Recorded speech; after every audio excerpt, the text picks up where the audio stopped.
नमस्कार। कभी सोचा है कि हीरा इतना मजबूत क्यों होता है और कांच इतना नाजुक? आज हम ठोस यानी सॉलिड चीजों के इसी राज से पर्दा उठाएंगे। हम देखेंगे कि कैसे एटम्स की दुनिया में छिपी हुई बनावट, मतलब उनका अरेंजमेंट, ही उनके सारे गुण तय कर देता है। ये एक बड़ा ही मजेदार सवाल है ना? और इसका जवाब, जैसा कि हम आगे देखेंगे, हमें ऊपर ऊपर देखने से नहीं मिलेगा। जवाब छिपा है इन चीजों के अंदर, उनके परमाणुओं की उस दुनिया में जिसे हम देख भी नहीं सकते। सारा का सारा खेल बस अरेंजमेंट का है। तो चलिए शुरू करते हैं। देखिए, दुनिया के सारे सॉलिड्स को अगर हम बांटना चाहें तो सबसे पहले बस एक ही चीज देखनी होती है, उनके अंदर एटम्स कैसे जमे हुए हैं। ये बस ऑर्डर और डिसऑर्डर, यानी एक तरतीब और एक बेतरतीबी के बीच का फर्क है। तो ये दो तरह के सॉलिड्स हैं, क्रिस्टलाइन और एमॉर्फस। क्रिस्टलाइन सॉलिड्स को एक परफेक्टली बनी हुई ईंटों की दीवार समझिए। हर ईंट अपनी सही जगह पर है और एक ही पैटर्न दूर दूर तक बार बार रिपीट हो रहा है। वहीं दूसरी तरफ एमॉर्फस सॉलिड्स क्या है? बस ईंटों का एक ढेर, जहां तहां बिखरा हुआ, कोई पैटर्न नहीं। और इसी बनावट का सीधा असर उनकी प्रॉपर्टीज पर पड़ता है। क्रिस्टलाइन सॉलिड्स को एनाइसोट्रॉपिक कहते हैं। बड़ा फैंसी शब्द है, पर मतलब सीधा सा है। अलग अलग दिशाओं में इनकी प्रॉपर्टीज अलग अलग होती हैं। जैसे लकड़ी को रेशे की दिशा में काटना आसान होता है, लेकिन उसके आर पार काटना मुश्किल। वहीं कांच जैसे अमॉर्फस सॉलिड आइसोट्रॉपिक होते हैं, मतलब आप उन्हें किसी भी दिशा से देखें वो एक जैसे ही रहेंगे। क्यों? क्योंकि अंदर कोई पैटर्न है ही नहीं। ठीक है, तो अब हम एमॉर्फस यानी बेतरतीब चीजों को थोड़ी देर के लिए साइड में रखते हैं और अपना पूरा ध्यान लगाते हैं क्रिस्टलाइन सॉलिड्स की दुनिया पर, जहां सब कुछ ऑर्डर में है। चलिए अब इनके 4 मेन परिवारों से मिलते हैं। अब देखिए, ये जो 4 परिवार हैं, इनकी सारी कहानी इस बात पर टिकी है कि इनके पार्टिकल्स आपस में किस गोंद से चिपके हैं, मतलब उनके बीच की बॉन्डिंग फोर्स कैसी है। सबसे पहले हैं मॉलिक्यूलर सॉलिड्स, जैसे सूखी बर्फ। इनके बीच का गोंद बहुत ही कमजोर होता है, इसीलिए ये मुलायम होते हैं और आसानी से पिघल जाते हैं। फिर आते हैं आयोनिक सॉलिड्स। हमारा खाने वाला नमक इसका बेस्ट एग्जाम्पल है। यहां आयंस के बीच एक जबरदस्त इलेक्ट्रोस्टैटिक खिंचाव होता है, इसीलिए ये कठोर तो होते हैं पर चोट पड़ने पर टूट जाते हैं। तीसरे हैं मेटालिक सॉलिड्स, सोना, चांदी, तांबा। यहां इलेक्ट्रॉन्स का एक पूरा समुद्र होता है जिसमें पॉजिटिव आयंस तैरते रहते हैं, इसी वजह से ये बिजली के इतने अच्छे कंडक्टर हैं। और आखिर में कोवेलेंट सॉलिड्स, हीरा। सोचिए, यहां हर एटम अपने पड़ोसी से बहुत मजबूत कोवेलेंट बॉन्ड से जुड़ा होता है, एक विशाल मजबूत नेटवर्क, और इसीलिए ये दुनिया की सबसे कठोर चीजों में से एक है। चलिए अब जूम को और बढ़ाते हैं। हम और गहराई में जाकर उस असली ब्लूप्रिंट को देखने वाले हैं, वो नक्शा जिसके हिसाब से हर क्रिस्टल अपनी पूरी इमारत खड़ी करता है। तो ये ब्लूप्रिंट है क्रिस्टल लैटिस। क्रिस्टल लैटिस को ऐसे समझिए कि ये एक अदृश्य ढांचा है, स्पेस में पॉइंट्स का एक 3D पैटर्न।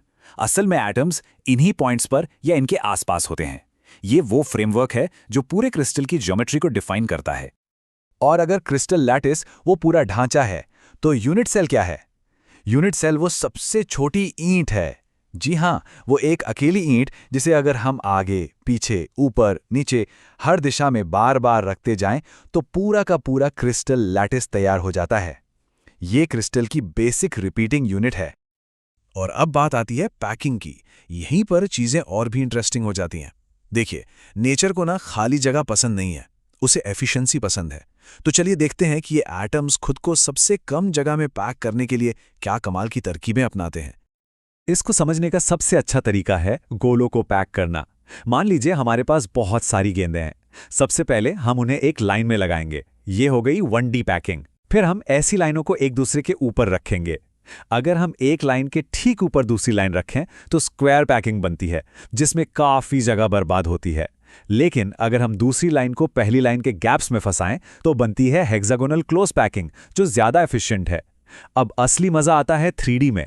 जब हम इन हेक्सागोनल लेयर्स को एक दूसरे के ऊपर रखते हैं तो हमारे पास 2 ऑप्शन होते हैं। पहला, तीसरी लेयर को ठीक पहली लेयर के ऊपर रख दें, इससे बनता है ABAB पैटर्न। इसे कहते हैं हेक्सागोनल क्लोज्ड पैक्ड या HCP। दूसरा ऑप्शन, तीसरी लेयर को एक बिल्कुल नई जगह पर रखें, जो ना पहली जैसी हो ना दूसरी जैसी। इससे बनता है ABC पैटर्न। इसे कहते हैं क्यूबिक क्लोज पैक्ड या CCP। और बस यही छोटा सा फर्क 2 एकदम अलग तरह की पैकिंग बना देता है।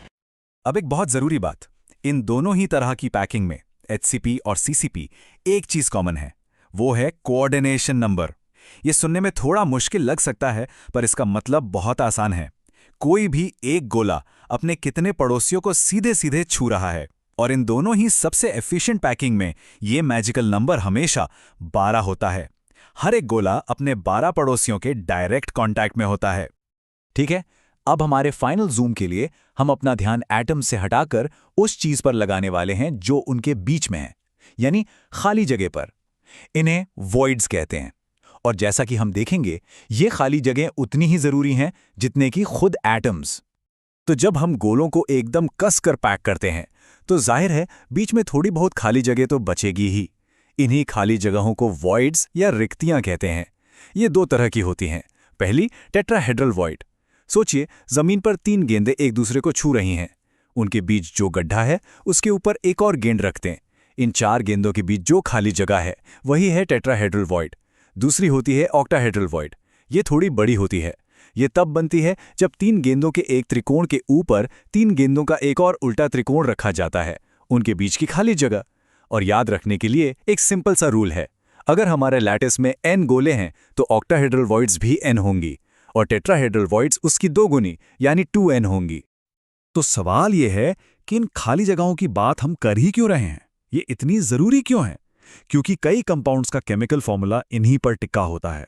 होता यह है कि बड़े साइज के आयन्स तो पूरा लैटिस बना लेते हैं, और जो छोटे साइज के आयन्स होते हैं वो इन्हीं खाली जगहों यानी वॉइड्स में जाकर फिट हो जाते हैं। अब कौन से वॉइड्स भरे जाएंगे और कितने भरे जाएंगे, यही बात उस कंपाउंड का केमिकल फॉर्मूला तय करती है। जैसे नमक यानी सोडियम क्लोराइड में क्लोराइड आयन्स पूरा लैटिस बनाते हैं, और छोटे सोडियम आयन्स सारी ऑक्टाहेड्रल वॉइड्स में बैठ जाते हैं, जिससे Na और Cl का 1:1 रेशो बनता है। तो आज हमने देखा कि क्रिस्टल्स कितने परफेक्टली ऑर्गेनाइज्ड होते हैं, एक परफेक्शन का मॉडल। लेकिन सबसे मजेदार बात जानते हैं क्या है? असल दुनिया में इन्हीं परफेक्ट स्ट्रक्चर्स में जो छोटी मोटी कमियां या इम्परफेक्शंस होती हैं ना, वही अक्सर उन्हें हमारे लिए सबसे ज्यादा काम का बनाती हैं। सेमीकंडक्टर्स और हमारी पूरी मॉडर्न इलेक्ट्रॉनिक्स की दुनिया इन्हीं खामियों की वजह से मुमकिन हो पाई है। पर यह कहानी किसी और दिन के लिए है।